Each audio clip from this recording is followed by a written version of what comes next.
ท่านที่เป็นพระวิปัสสนาจารย์ทั้งหลายผมขอแสดงความยินดีที่ได้มาพบกันอีกในลักษณะอย่างนี้เหมือนอย่างที่เคยพบกันปีก่อนๆซึ่งมีความมุ่งหมายส่วนใหญ่ก็คือเป็นโอกาสที่จะได้พูดจาอะไรกันบ้างเท่าที่จะนึกได้ตลอดเวลาที่มันผ่านไปปีหนึ่งท่านที่เคยมาแล้วเมื่อปีก่อนๆก็คงจะยังนึกได้ว่าผมเคยพูดเรื่องอะไรสำหรับผู้ที่ยังไม่เคยมาก็จะขอบอกให้ทราบว่าพูดถึงเรื่องเล็กๆน้อยๆแต่ก็ไม่ค่อยจะซ้ำใครที่พระ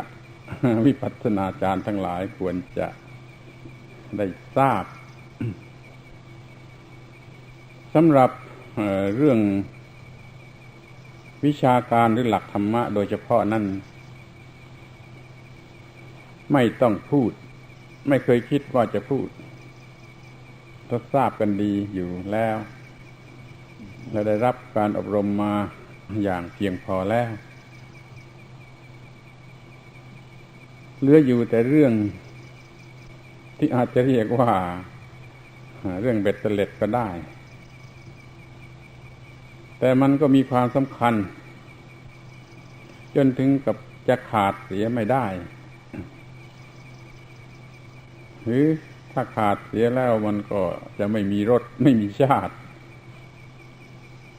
ไม่ชวนให้ทำเหมือนการกินอาหารที่มีการปรุงอาหารให้มีรสดีสิ่งที่ทำให้มีรสดีนั้นดูเหมือนจะไม่ค่อยมีประโยชน์อะไรไม่ได้เป็นประโยชน์แก่ร่างกายเหมือนกับสิ่งธรรมดาสามัญซึ่งไม่ได้หมายถึงสิ่งที่มีรสดีแต่มันก็มีความสำคัญถึงกับว่ามันก็ขาดไม่ได้ถ้ารสมันเลวเกินไปมันก็กินไม่ได้ทุกอย่างดูจะเป็นอย่างนี้นั่นจึงเรียกว่ามันมีอะไรบางส่วนซึ่งยังเป็นเรื่องประกอบหรือเป็นเรื่องเบ็ดเตล็ดแต่แล้วก็ขาดไม่ได้หรือเปรียบเหมือนกับว่า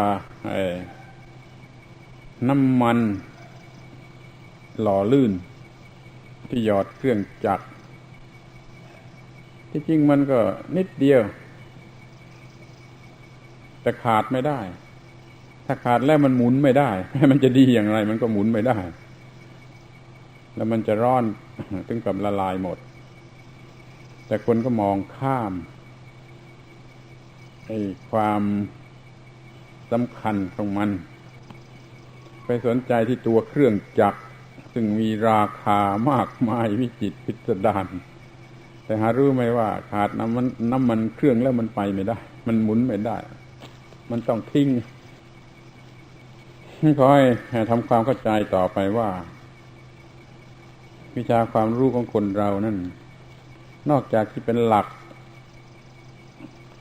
โดยตรงแล้วมันยังมีอะไรอีกบางอย่างซึ่งต้องมาช่วยกันด้วยให้มันเป็นไปได้ตามหลักนั้นสิ่งเหล่านี้แหละคือสิ่งที่ผมจะพูดในฐานะที่เป็น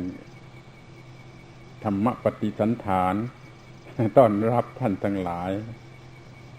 ตามภาษาคนเจ็บคนไข้จะทำได้จะนึกอะไรลึกซึ้งก็ไม่ได้เพราะไม่สบายจึงต้องเอาเท่าที่จะมองเห็นตามธรรมดาสามัญเรื่องเล็กๆน้อยๆที่อยากจะตั้งต้นแนะให้เห็น นับตั้งแต่ว่าเราเป็นพระวิปัสสนาเรารู้จักคำว่าวิปัสสนาว่ามันคืออะไรและถ้ายิ่งรู้จักประวัติของคำว่าวิปัสสนาด้วยแล้วก็ยิ่งดีตามหลักฐานในพระบาลีโดยเฉพาะในพระไตรปิฎกนั้นจะไม่มีคำนี้ใช้ด้วยซ้ำไปว่าพระวิปัสสนาหรือพระคันธทุระมันยังไม่เคยแยกกันถึงขนาดนั้นแต่พอเกิดแยกกันเข้ามันก็ทำให้มีความรู้สึกผิดปกติไปทีเดียวอย่างที่เราเห็นกันอยู่เป็นพระบ้านคันธทุระปริยัติแล้วเป็นพระป่าเป็นนักวิปัสสนาเป็นนักปรมัตถ์อย่างนี้เป็นต้นสิ่งเหล่านี้หรือการแยกกันอย่างนี้มันไม่เคยมีในครั้งพุทธกาลเพราะไม่ปรากฏอยู่ในพระบาลีเว้นแต่ในอรรถกถารุ่นหลังเนี่ยมันช่างมากเหลือเกินที่มีการแบ่งแยกอย่างนี้แล้วมีประวัติชนิดที่ทำให้เห็นว่ามันไม่สามัคคีกันทั้งพุทธกาลอย่างจะมีก็มีแต่เพียงว่าเคร่งหรือไม่เคร่งเพราะว่าทุกองค์ต้องปฏิบัติเหมือนกันหมดจะต้องเรียนอย่างเดียวกันปฏิบัติอย่างเดียวกันมันจึงเหลือแต่ว่ามันเอาจริงหรือไม่เอาจริง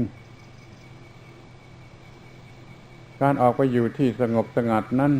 เป็นหน้าที่ของภิกษุพระพุทธเจ้าท่านก็ทรงขอร้องไม่จำกัดหมู่ไหนพวกไหนทรงขอร้องทั้งหมดว่านั่นโคนไม้นั่นเรือนว่างจงประกอบความเพียรอย่าต้องเป็นผู้เสียใจในภายหลังว่าเราไม่ได้รับอะไรถ้าเข้าใจข้อนี้คงจะบรรเทาความรู้สึกประเภทที่เป็นมานะทิฏฐิยกตัวหรือถึงกับยกหูชูหางได้มากทีเดียวอย่ามีแยกเป็นสองพวกแล้วก็หันหลังให้กันเดินไปคนละทางทำงานคนละอย่างนี่เป็นเรื่องงมงายที่สุดถ้าเป็นอย่างครั้งพุทธกาลภิกษุจะต้องมุ่งหมายทำเหมือนกันหมดไม่แยกว่าเป็นคันธทุระหรือวิปัสสนาทุระได้เพราะครั้งพุทธกาลนั้นไม่มีคันธะคือพระคัมภีร์ไม่ได้เขียนเป็นตัวหนึ่งคำว่าคันธะนั้นก็แปลว่าคัมภีร์หรือสมุดหนังสือหนังหาตำรับตำราอย่างที่เราเห็นกันอยู่ในเวลานี้อย่างนี้ก็เรียกว่าคันธะผิดกันแต่เพียงว่าเขาเขียนลงไปในใบไม้เช่นใบลานเป็นต้นไม่ได้พิมพ์ด้วยโรงพิมพ์อย่างเดียวนี้คันธะมันจึงมีไม่ได้ทางพระเจ้าตรัสรู้แล้วใหม่ๆยังสอนไม่ได้กี่เรื่องกี่สูตรยังไม่พอที่จะจัดเป็นนิกายนั่นนิกายนี่ทีฆนิกายมัชฌิมนิกายสังยุตตนิกายอังคุตตนิกายปุถกนิกายเป็นต้นเพียงแต่รวมๆไว้ว่าท่านสอนว่าอะไรแล้วก็ช่วยจำกันไว้หลักสำหรับปฏิบัตินั่นเรียนจากบุคคลมากกว่าคือดูอย่างที่ปฏิบัติกันอยู่แล้วก็ปฏิบัติตามไปมีปัญหาเกิดขึ้นก็ทูลถามพระพุทธเจ้าหรือว่า อุปชาอาจารย์ที่ช่วยบอกให้นั่นจึงไม่มีทางที่จะแยกกันเป็นพระคันธทุระวิปัสสนาทุระมันก็จึงตัดหนทางที่จะคิดอิจฉาริษยาแข่งขันอะไรกันเป็นต้นเสียที่นี่เดี๋ยวนี้ถึงอย่างไรเราก็ต้องใช้คำนี้แล้วมันหลีกไม่ได้ใช้คำว่าวิปัสสนาธุระแล้วมันก็เรียกผู้ปฏิบัติว่านักวิปัสสนาปัญหามันก็มีต่อไปอีก เป็นธรรมดาว่าวิปัสสนานั้นคือทำอย่างไรจึงจะเรียกว่าวิปัสสนาเพราะเหตุที่ไม่รู้จักคำว่าวิปัสสนาคืออะไรเนี่ยมันจึงเป็นบ้าซะมากมายในหมู่นักวิปัสสนาเพราะมันทำผิดความหมายของคำว่าวิปัสสนานั่นเองนั้นเราควรจะแยกแยะดูให้เห็นชัดว่าวิปัสสนานี่คือทำอย่างไรถ้าเป็นวิปัสสนาจริงแล้วไม่มีทางที่จะเป็นบ้านักวิปัสสนาที่เป็นบ้านั่นก็ทำผิดความหมายของคำว่าวิปัสสนาคือทำสมาธิมุ่งที่จะมีฤทธิ์มีเดชมีอะไรของสมาธิไม่ได้อย่างใจมันก็เป็นบ้าหรืออะไรแปลกออกมาสักนิดหนึ่งมันก็คิดว่านี่แล้วคือผลของวิปัสสนามันก็ยึดมั่นถือมั่นจนเป็นบ้านี่มันไม่ใช่ความหมายของวิปัสสนาวิปัสสนามันแปลว่าเห็นแจ้งวิว่าแจ้งปัสสนาแปลว่าเห็นถ้าเห็นแจ้งคือเห็นอย่างถูกต้องแจ่มแจ้งแล้วจะเป็นบ้าได้อย่างไรเดี๋ยวนี้มันไม่ได้เห็นมันหมายมั่นที่จะมีสมาธิมีฌานมีฤทธิ์มีเดชมีอะไรไปตามเรื่องของความต้องการประโยชน์ทำวิปัสสนาด้วยกิเลสตัณหาที่จะมีผลเป็นสมาธิเป็นเครื่องมือสำหรับไปแสวงหาโอกาสหาลาภสักการะหาอะไรต่างๆไม่มีความหมายของคำว่าวิปัสสนาเหลืออยู่สักนิดเดียวในการกระทำนั่นเพราะฉะนั้นก็ต้องเป็นบ้าสมน้ำหน้ามันที่นี่ทำการเพ่งพิจารณามันก็มีความหมายที่กำกวมวิปัสสนาไม่ได้แปลว่าเพ่งคำว่าเพ่งหมายถึงคำว่าฌานะที่แปลว่าเพ่งเป็นชายันโตเพ่งอยู่เพ่งนี่มันมีสองเพ่งให้เป็นสมาธิเพ่งไปที่อารมณ์หรือวัตถุที่เป็นอารมณ์กำหนดอยู่ที่อารมณ์นี่ก็ยังไม่รู้แจ้งนะไม่ใช่เรื่องรู้แจ้งนั่นการเป็นสมาธิหรือทำสมาธิได้เป็นฌานเป็นสมาธิมันก็ยังไม่ใช่วิปัสสนาเพราะยังไม่เห็นแจ้งแต่ว่ามันขยิบเข้ามาแล้วก็ต้องเพ่งอารมณ์ต้องดูที่อารมณ์มันก็จะมีการเห็นบ้างแต่เห็นในลักษณะที่เป็นอารมณ์สำหรับจิตจะกำหนดมันยังไม่ใช่เห็นแจ้งมันก็เป็นเพียงการเห็นบ้างคือเห็นอารมณ์เพราะมันเพ่งอยู่ที่อารมณ์ก็นับว่าเดินมาฝ่ายทางที่จะถูกต้องและปลอดภัยทีนี้เมื่อมีความสำเร็จในการทำจิตให้เป็นสมาธิเป็นสมาธิที่เป็นจิตที่ฝึกดีแล้วมีสมาธิดีเรียกว่าจิตนั่นอบรมดีมีความบริสุทธิ์จากนิวรณ์เป็นจิตที่ว่ามันตั้งมั่นและไวหรือพร้อมที่จะทำวิปัสสนาคือทำการเห็นถ้าฝึกจิตได้ถึงขนาดนี้สำเร็จในส่วนของสมาธิก็มาเพ่งอีกทีหนึ่งทีนี้ไม่ใช่เพ่งวัตถุหรือเพ่งอารมณ์แล้วเพ่งที่ความจริงแท้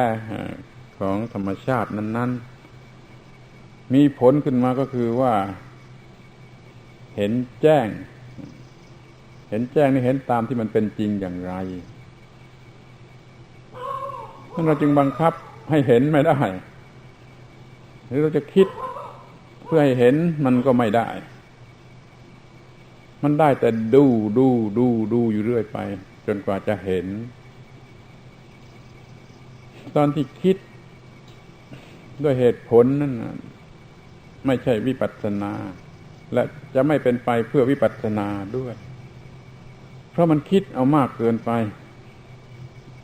มันเป็นการใช้เหตุผลที่มากเกินไปมันก็ไปตามเหตุผลผิดมันก็ผิดกันใหญ่นี่มันก็ยังไม่รับประกันได้ว่าจะเป็นวิปัสสนาต่อเมื่อใดมาดูลงไปตามที่มันเป็นอยู่อย่างไรอย่าต้องไปคิดมันอย่าไปน้อมนำความคิดอย่างนั้นอย่างนี้อย่างโน้นซึ่งอาจจะเควไกลออกไปเสียก็ได้แต่ดูตามที่มันเป็นอยู่จริงอย่างไรแล้วก็เห็นตอนนี้จะเป็นวิปัสสนาอย่างทำอานาปานสตินี่ถ้าพิจารณามันก็ไม่มีทางหรอกมันมีแต่เพียงดูลงไปกำหนดก็ไว้มันมีแต่คำว่ากำหนดเป็นปฏิสันจิคติหรือว่าเวทีรู้อยู่เห็นอยู่ถ้าสมมติว่าจะพิจารณาอนิจจังมันก็เป็นเรื่องที่พิจารณาไปในทางคำนวณหรือว่าเองจะมากกว่า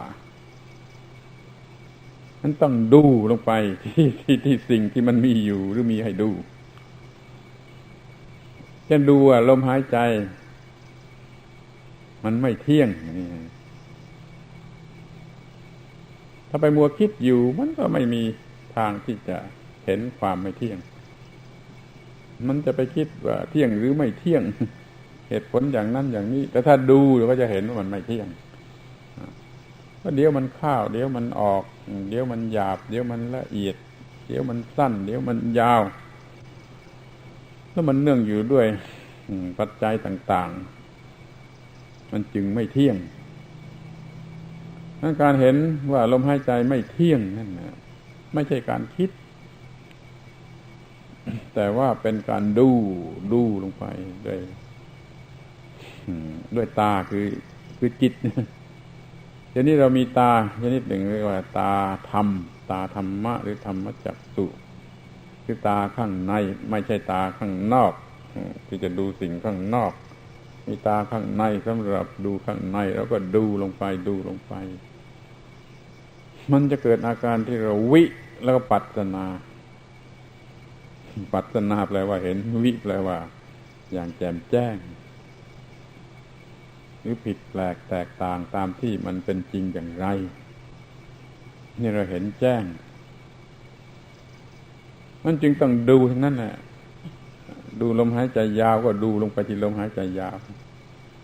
ให้เห็นลักษณะของลมหายใจยาวให้เห็นหน้าที่ของมันให้เห็นอิทธิพลของมันอย่าไปคิดถ้าไปคิดมันมีทางที่จะไหลออกไปผิดแต่ดูอยู่ว่ายาวคืออย่างไรเพราะฉะนั้นว่ายาวแล้วเมื่อลมหายใจยาวแล้วเนื้อหนังร่างกายเป็นอย่างไรความรู้สึกเป็นอย่างไรจิตใจเป็นอย่างไรเป็นเรื่องดูนะอย่าไปคิดอย่าไปนำความคิดอย่าไปใช้เหตุผลจนเตลิดเปิดเปิงไปดูลมหายใจยาวดูลมหายใจสั้นดูลมหายใจเข้าลมหายใจออกแล้วก็ดูกายทั้งปวงคือกายลมหายใจบ้างกายเนื้อหนังนี่บ้างสองกายนะก็ดูมันเป็นอย่างไรมันไม่มีเรื่องให้เราไปว่าเอาเองหรือไปบังคับบัญชามันหรือไปคิดให้มันเป็นอย่างนั้นอย่างนี้ก็ดูกันแล้วกันดูจนเห็นว่ากายลมคือลมหายใจนี่ก็เรียกว่ากายชนิดหนึ่งเรียกว่ากายลมนี่ปรุงแต่งไอ้กายเนื้อหนังถ้าว่ากายลมมันหยาบเนื้อหนังมันก็หยาบกายลมมันละเอียดเนื้อหนังมันก็ละเอียดกายลมมันรำงับไอ้เนื้อหนังกายเนื้อหนังมันก็รำงับอย่างนี้ดูเท่านั้นแหละ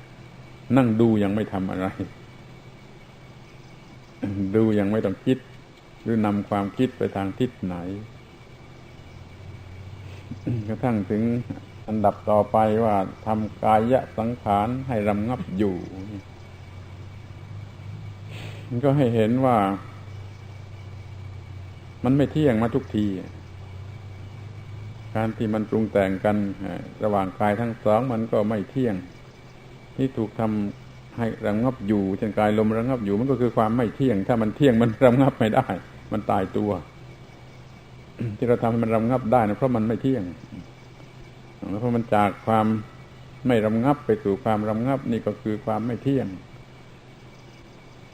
กระทั่งว่าจิตเป็นสมาธิก็ดูความไม่เที่ยงของจิตที่เดี๋ยวนี้ก็เป็นสมาธิจิตที่เป็นสมาธิก็มีลักษณะที่ไม่เที่ยงมีเวทนาเกิดขึ้นจากความเป็นสมาธิก็ยิ่งเห็นว่าเวทนาไม่เที่ยงปีติเกิดขึ้นก็ยิ่งเห็นว่าปีติเนี่ยก็ยิ่งไม่เที่ยงสุขเวทนาก็ไม่เที่ยงปีติก็ไม่เที่ยงสองสิ่งนี้เป็นจิตตสังขารปรุงแต่งจิตนี่มันก็ไม่เที่ยงแล้วจิตมันจะเที่ยงได้อย่างไรเมื่อสังขารของจิตมันก็ไม่เที่ยงจิตตสังขารไม่เที่ยงแล้วจิตจะเที่ยงได้อย่างไรถ้าทำจิตตสังขารให้ระงับอยู่เวทนาคือปีติและสุขมันระงับอยู่มันก็คือไม่เที่ยงเห็นอยู่แต่ไม่เที่ยงเท่านั้นแหละตัวดูแล้วไปถึงขั้นที่ว่าจิตมีลักษณะต่างๆหมดจิตตานุปัสสนาเพราะฉะนั้นนี่คือความไม่เที่ยงจิตจึงได้เป็นในลักษณะแปลกประหลาดอย่างนั้นอย่างนี้เป็นคู่ไปทีเดียวถึงคราวที่จะทำจิตให้บันเทิงรื่นเริงมันก็ยิ่งเห็นความไม่เที่ยง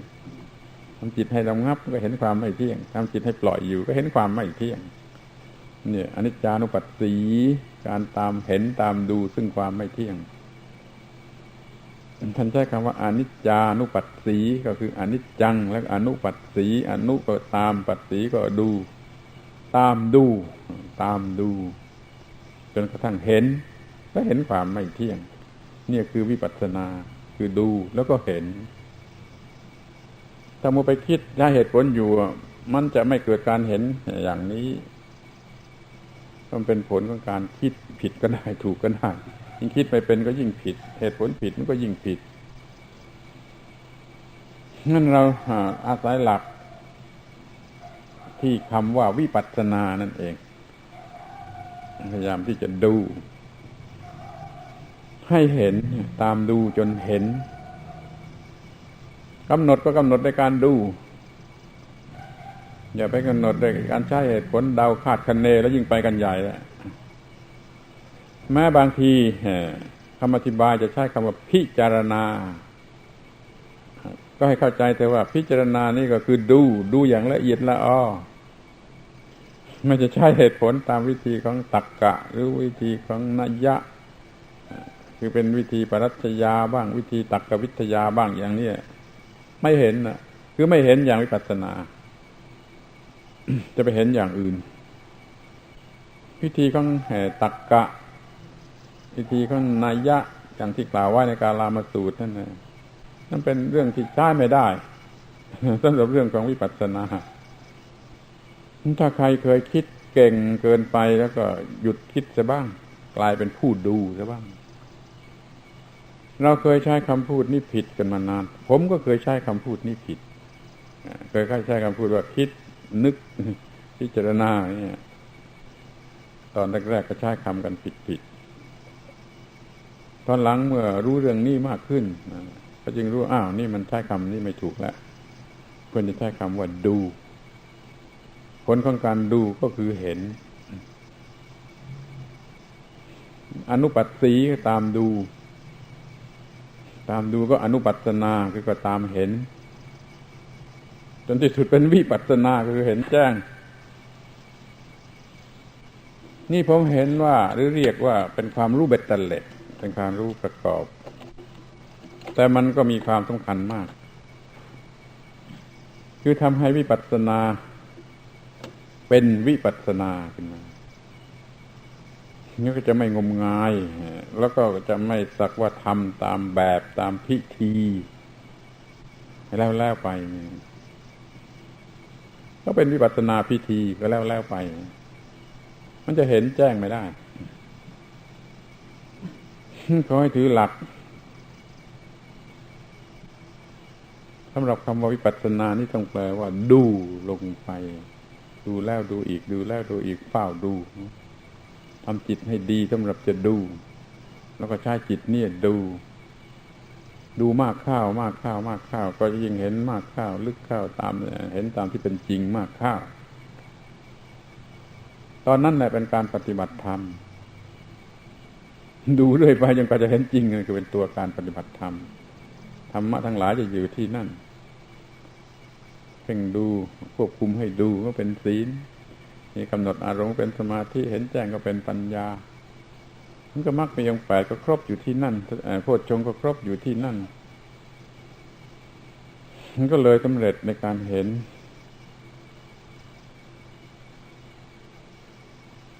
งั้นวิปัสสนาก็คือการเห็นแจ้งผู้ปฏิบัติวิปัสสนาก็คือนักดูธรรมชาติทั้งหลายตามที่เป็นจริง ธรรมชาติในที่นี้หมายถึงรูปธรรมนามธรรมจะแยกเป็นอะไรก็ได้เป็นตาหูจมูกลิ้นกายใจก็ได้เป็นรูปเสียงกลิ่นรสโผฏฐัพพะธรรมารมณ์ก็ได้หรือจะดูในฐานะที่เป็นขันธ์เป็นธาตุเป็นอายตนะอะไรก็ได้แล้วแต่มันกำลังทำหน้าที่อย่างไรขยันดูแล้วก็จะเห็นขยันคิดโดยการใช้เหตุผลแล้วก็จะเตลิดเปิดเปิงไปทางไหนก็ไม่รู้ไม่รับประกันฉะนั้นเอาข้างดูไว้เรื่อยไปเพื่อเห็นตรงตามที่มันเป็นจริงอย่างไรอยู่เรื่อยไปคำมันปนกันอยู่รู้อยู่เห็นอยู่ที่จริงก็เป็นคำเดียวกันนะคือดูแล้วก็เห็นอยู่คำว่ารู้นี่รู้เพราะดูคือมันรู้จัก ดูจนรู้จักใช้คำว่ารู้ไม่ใช่รู้เพราะใช้เหตุผลตามวิธีของตรรกวิทยาหรือวิธีของปรัชญาอย่างนั้นจะไม่เห็นธรรมะในแนวของพุทธศาสนาคือเห็นความไม่เที่ยงเป็นทุกข์เป็นอนัตตาจนเกิดความเบื่อหน่ายคลายกำหนัดนี่ผมพูดได้แต่หัวข้อคือว่าหลักของถ้อยคำจะต้องเอาไปทดสอบสังเกตดูว่ามันเป็นอย่างนี้หรือไม่ถ้าให้มันเป็นอย่างนี้แล้วต่อไปก็จะได้ขยันดูอย่าใช้ความคิดนำเรื่องให้มันมากมายนะนั่นคือถ้าเคยเรียนนักธรรมเรียนบาลีอะไรมามากๆแล้วมันก็ชินแต่ที่จะใช้ความคิดนำไปตามที่เคยได้ยินได้ฟังหรือได้จำมาการดูลงไปจริงๆที่สิ่งนั้นไม่ค่อยจะมีแล้วก็จำได้แต่ตัวหนังสือไม่รู้ไอ้ตัวขันธ์จริงๆนั่นคืออะไรตัวอายตนะจริงๆนั่นคืออะไรเมื่อไรมีขันธ์เมื่อไรมีอายตนะมันสอนกันจนเรียกว่าเรามีขันธ์ทั้งห้าอยู่ตลอดเวลาเนี่ยงมงายที่สุดเราไม่ได้มีขันธ์ทั้งห้าอยู่ตลอดเวลาเรามีขันธ์ใดขันธ์หนึ่งสลับกันไปหรือทยอยกันไปเรามีขันธ์เฉพาะเมื่อจิตมันทำหน้าที่รับอารมณ์ทางตาเป็นต้นแล้วกำลังรู้สึกอยู่เป็นขันธ์นั่นเป็นขันธ์นี้เป็นเวทนาเป็นสัญญาเป็นสังขารก็มีขันธ์ทีละขันธ์ไล่กันไปแล้วก็เปลี่ยนเป็นชุดๆไปเดี๋ยวดับเราจะมีขันธ์ทั้งห้าพร้อมกันในขณะเดียวกันไม่ได้แต่ว่าเราเรียนในโรงเรียนดูคล้ายๆว่ามันได้ที่หนักไปกว่านั้นอีกก็จะถึงกับว่าแม่หลับอยู่ก็มีขันธ์ทั้งห้าอย่างนี้ก็มีเมื่อไม่รู้จักตัวขันธ์คืออะไรอย่างไรเมื่อไรถ้าจะดูมันถูกหรือไม่รู้มันอยู่ที่ไหนมันก็ดูไม่ถูกตัวขันธ์นั่นแล้วก็จะเห็นว่าขันธ์ไม่เที่ยงนี่ก็ไม่ได้จะเห็นขันธ์ว่าไม่เที่ยงไม่ได้เพราะมันไม่รู้ว่าตัวขันธ์อยู่ที่ไหนมันไม่ดูถูกตัวขันธ์อย่างดีมันก็จะถูกตัวธาตุดินน้ำลมไฟรวมกันเป็นกายอะไรอยู่นี่มันยังไม่ได้ทำหน้าที่อย่างขันธ์สักทีคือยังไม่ได้เป็นรูปขันธ์เราจะไม่มีรูปขันธ์อยู่ตลอดเวลาได้แต่เรามีดินน้ำลมไฟให้เป็นรูปธาตุนี้ได้จะเป็นรูปขันธ์ต่อเมื่อมันทำหน้าที่เป็นรูปตามันทำหน้าที่ของมันขึ้นมาให้สำเร็จการเห็นเมื่อรูปข้างนอกมันมาถึงเข้ากับตาที่ทำการเห็นไอ้รูปขันธ์โดยสมบูรณ์มันจึงจะเกิดขึ้น มีความรู้สึกเป็นผัสสะเป็นเวทนามันจึงจะมีเวทนาขันธ์เกิดขึ้นถ้าเราอยากจะดูรูปขันธ์เราต้องรู้มันเกิดเมื่อไรแล้วก็ดูว่ามันไม่เที่ยงอย่างไรถ้าเราดูเวทนาขันธ์เราต้องดูว่ามันเกิดเมื่อไรมันเกิดอย่างไรแล้วก็ดูไปที่นั่นก็รู้ว่าเวทนาขันธ์มันไม่เที่ยงอย่างนี้เป็นต้นนี่เรียกว่าดูแล้วเห็นนี่คือวิปัสสนาถ้าอย่างนั้นต้องคำนวณว่ามันคงจะอย่างนั้นมันคงมีอยู่ที่นั่นเวลานั้นแล้วมันก็ไม่เที่ยงเพราะว่ามันคงจะเปลี่ยนแปลงเรื่อยนี่เป็นต้นนั้นไปศึกษาขึ้นใหม่ขันธ์เกิดเมื่อไรอายตนะเกิดเมื่อไรแต่ละอย่างไม่เที่ยงอย่างไรก็ดูจนกว่าจะเห็นตามที่เป็นจริงแล้วก็เบื่อหน่ายเนี่ยหัวใจของวิปัสสนาหรือจะเรียกว่าเคล็ดของวิปัสสนาหรือจะเรียกว่าอาการของวิปัสสนาแล้วก็ได้ทั้งนั้นนะถ้ามันเป็นการดูและเห็นจะเป็นการคิดนำแล้วก็เป็นเรื่องของโมหะไม่ทันรู้ก็ได้นั่นจึงหวังว่าท่านที่เป็นนักวิปัสสนากระทั่งเป็นอาจารย์วิปัสสนาควรจะสนใจเรื่องนี้ให้ยิ่งขึ้นไปจะได้ปรับปรุงให้มันเป็นวิปัสสนายิ่งขึ้นไปจนก็จะถึงที่สุดเห็นแจ้งได้ก็สำเร็จประโยชน์ถ้าเป็นผู้เห็นแจ้ง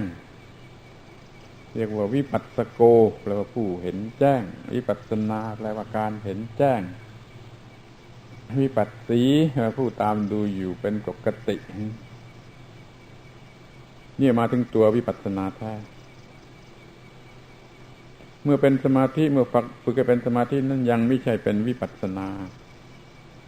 เป็นแต่เพียงเตรียมวิปัสสนาเตรียมเพื่อวิปัสสนาเตรียมจิตเพื่อวิปัสสนาเตรียมจิตเพื่อทำการดูเดี๋ยวนี้เราเอาบวกเข้าด้วยกันทั้งเรื่องของสมาธิและเรื่องของปัญญานี่ว่าเป็นวิปัสสนาคำว่าวิปัสสนาจึงกินความลงไปถึงการทำสมาธิก่อนแล้วก็ทำการดูอนิจจังทุกขังอนัตตาทีหลังถ้าท่านผู้ใดเคยชินแต่เรื่องคิดไปตามความจำที่เรียนมาจากหนังสือแล้วก็ขอให้เลื่อนชั้นเสียทีที่ทำมาแล้วนั้นมันไม่ได้ผิดอะมันไม่ได้ผิดแต่มันอาจจะผิดต่อไปก็ได้หรือมันจะไปตายด้านก็ได้มันต้องเตรียมตัวเลื่อนชั้นกันเสียทีให้เข้ามาสู่สายสู่แนวของวิปัสสนาคือมาสู่การตามดูแล้วก็เห็นถ้าเห็นตามที่เป็นจริงก็จะเบื่อหน่ายจะคลายกำหนัดและจิตมันก็จะหลุดพ้นจากสิ่งที่เคยยึดมั่นถือมั่นที่พูดนี้ไม่ใช่กันนักกันแหนกระทบกระเทียบไม่ใช่จะพูดด้วยหวังว่าจะได้ทดสอบดูการกระทำของตนว่ามันมาเข้ามาสู่ความหมายของคำว่าวิปัสสนาแล้วหรือยังขอให้จำไว้สั้นๆว่ามันสำเร็จประโยชน์เพราะการเห็นแจ้งไม่ใช่สำเร็จประโยชน์เพราะการคิดเข้าใจหรือว่าสำคัญมั่นหมายอะไรเป็นไปไม่ได้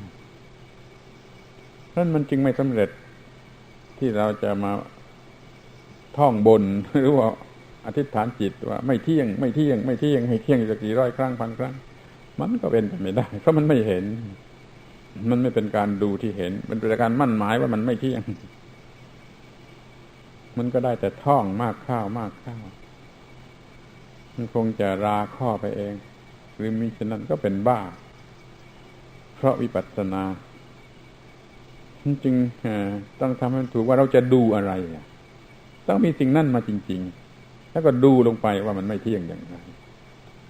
ถ้าจะดูเวทนาไม่เที่ยงก็ให้มันมีเวทนาอยู่จริงๆในเวลานั้นเวทนาที่เจ็บป่วยก็ได้ใช่ดูความไม่เที่ยงได้เหมือนกันเวทนาที่เป็นสุขธรรมดาสามัญอะไรก็ได้เห็นความไม่เที่ยงได้เหมือนกันแต่ไม่ดีเท่าเวทนาไม่ดีเท่าเวทนาที่เราได้ทำให้มันเกิดขึ้นรู้สึกขึ้นเต็มรูปแบบ เช่นสุขที่เป็นองค์ของฌานนะวิตกวิจารปิติสุขเอกคตาสุขที่เป็นองค์ของฌานนั้นให้มันมีขึ้นมาจริงๆแล้วสุขนั้นมาดูสุขเวทนามาดูจนเห็นไม่เที่ยงจะเห็นความไม่เที่ยงแล้วก็จะเบื่อหน่ายต่อความสุขไม่ยึดมั่นถือมั่นในความสุขก็รอดตัวไปถ้าจะดูปีติไม่เที่ยงก็ทำให้ปีติเกิดขึ้นแล้วก็เห็นว่ามันเปลี่ยนแปลงไปแล้วก็ไม่เที่ยงไม่ใช่คำนวณว่าเวทนามันมีปัจจัยมันก็คงไม่เที่ยงปีติมันมีปัจจัยมันก็คงไม่เที่ยงหรือคาดคะเนเอาได้มันต้องเปลี่ยนแปลงมันคือมันไม่เที่ยงอย่างนี้มันผิวเผินเกินไปไม่เป็นการดูอย่างที่เรียกว่าเห็นแจ้งแม้ที่สุดแต่จะดูธาตุดินว่าไม่เที่ยงก็ต้องมีดินจริงๆมาดูธาตุดินเป็นคุณสมบัติแข็งกินเนื้อที่ก็ต้องรู้จักสิ่งนั้นก่อนแล้วที่จะเห็นความไม่เที่ยงธาตุน้ำธาตุไฟธาตุลมก็เหมือนกันต้องมีจุดจริงมาให้จิตที่เตรียมไว้ดีแล้วมันดูวิจารตาหูจมูกลิ้นกายใจไม่เที่ยงก็ต้องดูเมื่อตามันทำหน้าที่ตาหูมันทำหน้าที่หูจมูกมันทำหน้าที่จมูกจึงจะรู้ว่าตาหูจมูกนี่มันไม่เที่ยงไม่ใช่ว่าเอาจมูกแหลมๆเนี่ยดูมันไม่เที่ยงอันนี้มันไม่ถูกความหมายของวิปัสสนาต้องรู้หน้าที่ของจมูกเมื่อจมูกทำหน้าที่ก็คือการดมกลิ่นนั่นแหละมันไม่เที่ยงถ้าดูเนื้อหนังจมูกไม่เที่ยงนี่ก็เป็นดูไอ้รูปธรรมอันหนึ่งตามธรรมดาสามัญว่ามันไม่เที่ยงหรือเนื้อจมูกมันกลายเป็นธาตุดินไปเสียมันก็ไม่มีจมูกเพื่อให้ดูเสียอีก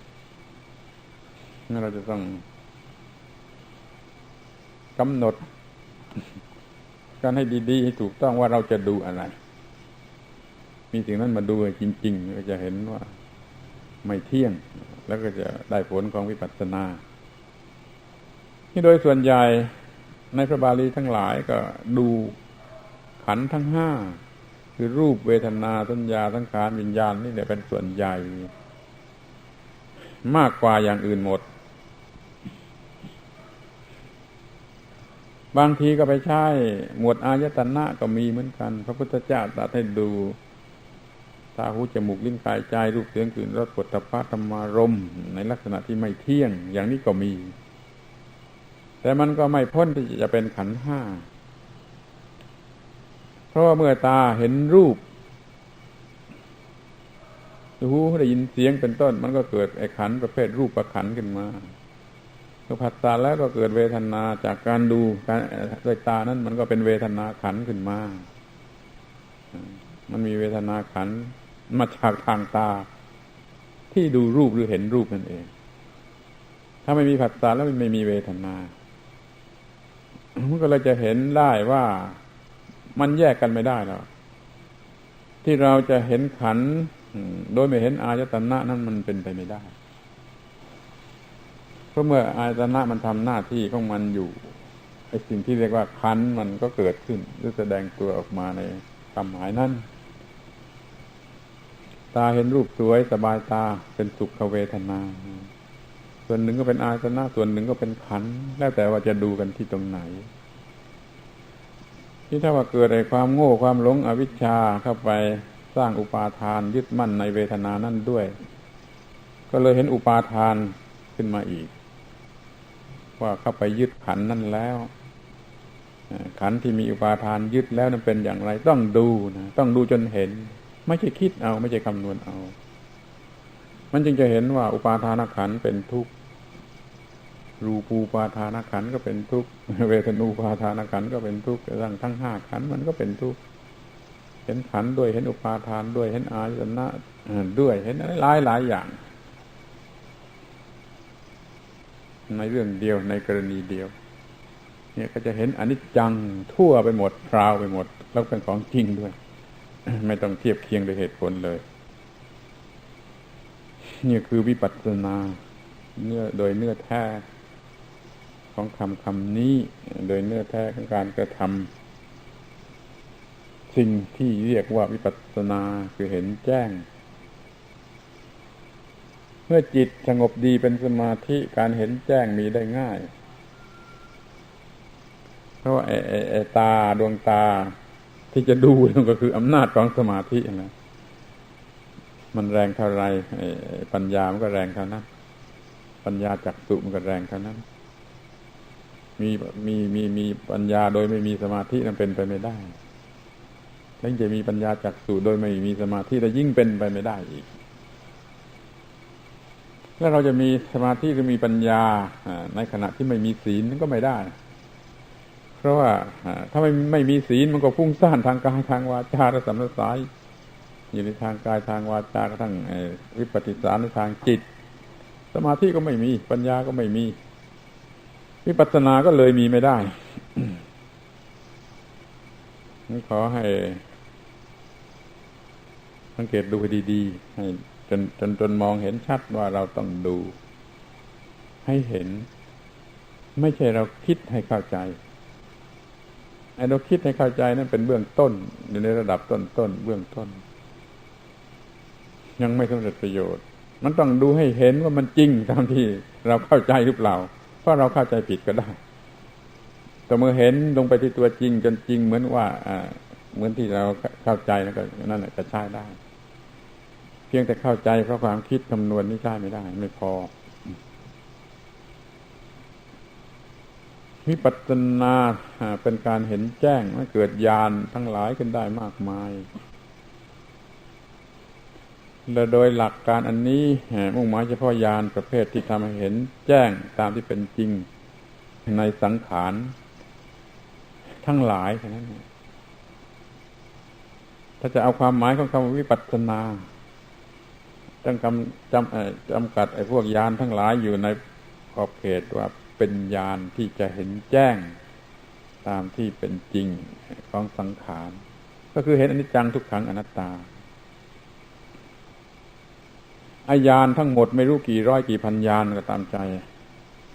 แบ่งได้เป็นสองพวกเท่านั้นนะคือพวกธรรมทิฏฐิญาณญาณนี่คือเห็นหรือรู้สิ่งที่เป็นจริงตามที่เป็นจริงของสังขารทั้งหลายพอเราเห็นจริงถึงที่สุดในหน้าที่ของญาณพวกนี้แล้วต่อไปก็จะเป็นพวกที่เรียกว่านิพพานญาณนี่มีมากเหมือนกันตั้งแต่มรรคญาณผลญาณขึ้นไปปัจเจเวคญาณก็ตามใจที่มันเป็นผลของการได้เห็นในตามที่เป็นจริงในสังขารแล้วมันนิพพานญาณก็คือญาณรู้รสรู้ผลที่ได้รับจากการเห็นในฝ่ายธรรมทิฏฐิญาณนั่นหน้าที่ของวิปัสสนาก็ทำให้มีธรรมทิฏฐิญาณให้ครบถ้วนโดยเฉพาะอย่างยิ่งเห็นอนิจจังทุกขังอนัตตาเห็นภาวะตามที่เป็นจริงของสังขารทั้งหลายทั้งปวงเรียกว่ายถาภูตญาณทัศนะก็เห็นตามที่เป็นจริงมีขั้นตอนมากมีชื่อญาณมากมีอะไรมากแต่ว่าทั้งกลุ่มหมดนี้เรียกว่าธรรมทิฏฐิญาณคือญาณที่เห็นธรรมทิฏฐิอะไรคือธรรมทิฏฐิคือกฎความจริงของธรรมชาติทั้งหลายว่าเป็นอย่างไรพอญาณพวกนี้ถึงที่สุดที่นี่ก็เป็นญาณพวกผลที่ได้รับเป็นความเย็นมีความหมายแห่งนิพพานคือจะเย็นจิตเย็นกายเย็นอกเย็นใจเย็นอะไรไปในฝ่ายได้รับผลนี่ก็เรียกว่าญาณได้เหมือนกันเพราะรู้แจ้งเหมือนกันเห็นแจ้งเหมือนกันว่ามีความสุขมีความเย็นแต่ไม่ใช่เห็นอย่างที่เรียกว่าเป็นความมุ่งหมายของวิปัสสนาที่จะเห็นแจ้งในข้อที่ว่าเป็นอนิจจังทุกขังอนัตตางั้นพวกวิปัสสนาก็ทำให้แจ้งในอนิจจังทุกขังอนัตตาเถอะคือทำให้แจ้งในฝ่ายธรรมทิฏฐิญาณถ้าฝ่ายนิพพานญาณก็จะเป็นเองจะมาเองคือเมื่อเห็นแจ้งแล้วก็จะเบื่อหน่ายก็จะคลายกำหนัดแต่งหลักจะหลุดพ้นนี่พวกผลของธรรมทิฏฐิญาณก็เรียกว่าฝ่ายนิพพานญาณนี่เป็นพระพุทธภาษิตที่ตรัสไว้อย่างนี้แล้วนี่ธรรมทิฏฐิญาณจะต้องมาก่อนเสมอจะต้องเห็นแจ้งตามที่เป็นจริงในสังขารทั้งปวงก่อนเสมอไอ้พวกนิพพานญาณจะมาทีหลังเสมอนั้นความมุ่งหมายของวิปัสสนาเราก็ทำให้แจ้งในฝ่ายธรรมทิฏฐิญาณมีขั้นตอนมากมีชื่อเรียกมากหลายอาการ หลายลักษณะหลายระดับเอาละรวมความกันทีว่าผมพูดวันนี้ทั้งหมดก็พูดเรื่องว่าเขาให้ดู อย่างเดียวนะอย่าใช้ความคิดตามเหตุผลให้มันมากเรื่องมากราวไปจะใช้ได้บ้างก็เป็นในระดับขั้นต้นขั้นตระเตรียมเพื่อจะหาลู่หาทางหาแนวว่าเราจะเลือกธรรมะข้อไหนมาปฏิบัติหรือควรทำอย่างไรที่ไหนเมื่อไรนี่มันก็ควรจะใช้เหตุผลบ้างแล้วแต่พอไปถึงไอ้ตัววิปัสสนาแล้วก็ดูตามดูเฝ้าดูมองดูช่องดูอะไรก็แล้วก็จะเห็นเนี่ยเวลาที่กำหนดไว้มันก็มีเท่านี้แหละก็ถวายความรู้เบ็ดเสร็จความรู้พิเศษก็ได้เรื่องนึงนะก็ขอให้นักวิปัสสนาทั้งหลายเป็นนักวิปัสสนาโดยแท้จริงคือดูจนเห็นแจ้งอย่างว่าคิดนึกด้วยเหตุผลแล้วไม่มีทางจะเห็นแจ้งพอกันทีขอแสดงความยินดีในการจะได้พบกันในลักษณะอย่างนี้ประจำปีและขอแสดงความยินดีเดี๋ยวนี้มันกำลังมีอะไรที่พอสมควรจะใช้ถวายเป็นพระพุทธบูชานึกออกไหมว่าผมหมายถึงอะไรเรามีอะไรสมควรที่ถวายเป็นพุทธบูชานึกไม่ออกหรือนึกออกก็สุดแท้ผมระบุเลยว่าการที่นั่งกลางดินนี่ขอถวายเป็นพุทธบูชาพระพุทธเจ้าประสูติกลางดินคุณก็รู้แล้วพระพุทธเจ้าตรัสรู้เป็นพระพุทธเจ้าก็ตรัสรู้กลางดินนะพระพุทธเจ้านิพพานก็นิพพานกลางดินพระพุทธเจ้าสอนพระธรรมที่ว่ากันตั้ง 84,000 ธรรมขันธ์เรียกว่าสอนกลางดินก็ได้เลยถ้าท่านนั่งสอนลงไหนก็ได้เดินสอนก็ได้เดินทางอยู่ก็สอนแม้ธรรมศาลาพวกกลางดินธรรมศาลาในครั้งพุทธกาลก็กลางดินพระพุทธเจ้าท่านก็สอนกลางดินแล้วพระพุทธเจ้าท่านอยู่กลางดินไม่เชื่อไปดูกุฏิพระพุทธเจ้าที่ประเทศอินเดียซากที่เหลืออยู่พื้นดินทั้งนั้นพระพุทธเจ้าอยู่กุฏิพื้นดินทั้งนั้นท่านประสูติกลางดินตรัสรู้กลางดินนิพพานกลางดินสอนกลางดินอยู่กลางดินอะไรเรียกว่าเกิดกลางดินตายกลางดินอยู่กลางดินตลอดเวลา พอมานั่งกลางดินเมื่อไรขอให้จิตใจนี่รู้สึก เรากำลังนั่งในอาสนะอย่างเดียวกับที่พระพุทธเจ้าท่านได้เคยใช้เคยทรงใช้แต่หวังว่าสาวกทั้งหลายก็จะเดินตามอย่างท่านในลักษณะที่ว่ากลางดินกันนี่แหละให้มากเนี่ยคือสิ่งที่ผมว่ามีอะไรอย่างหนึ่งจะใช้เป็นพุทธบูชาก็ได้มานั่งกลางดินมันจงพยายามใช้อาสนะกลางดินในการสัมมนาก็ดีในการเทศนาก็ดีอะไรก็ดีพยายามใช้กลางดินกันเถอะอย่าชอบเก้าอี้กันนักเลยเป็นนั้นว่าเราได้มีอะไรพอจะภูมิใจว่าใช้เป็นพุทธบูชาในวันนี้ในฐานะที่เราได้มาพบปะกันเมื่อผมได้ถวายความรู้บางอย่างธรรมปฏิสันถานแล้วก็ชักชวนกันให้ทำพุทธบูชาตอนนี้ก็ขอแสดงความรู้สึกอนุโมทนาและอำนวยพรท่านทั้งหลายตามความรู้สึกในจิตใจว่าท่านทั้งหลายเป็นผู้มีเจตนาแน่วแน่ที่จะสืบอายุพระศาสนาด้วยการปฏิบัติให้มีผลสมตามความมุ่งหมายของพระธรรมวินัยแล้วก็จะช่วยกันเผยแผ่สิ่งอันประเสริฐนี้ให้กว้างขวางไพศาลตลอดไปเพื่อความอยู่เป็นสุขเกษมพ้นจากทุกข์ของสรรพสัตว์ที่เราควรจะถือว่า เป็นเพื่อนทุกข์เกิดแก่เจ็บตายด้วยกันทั้งหมดทั้งสิ้นตลอดกาลนานเทอญ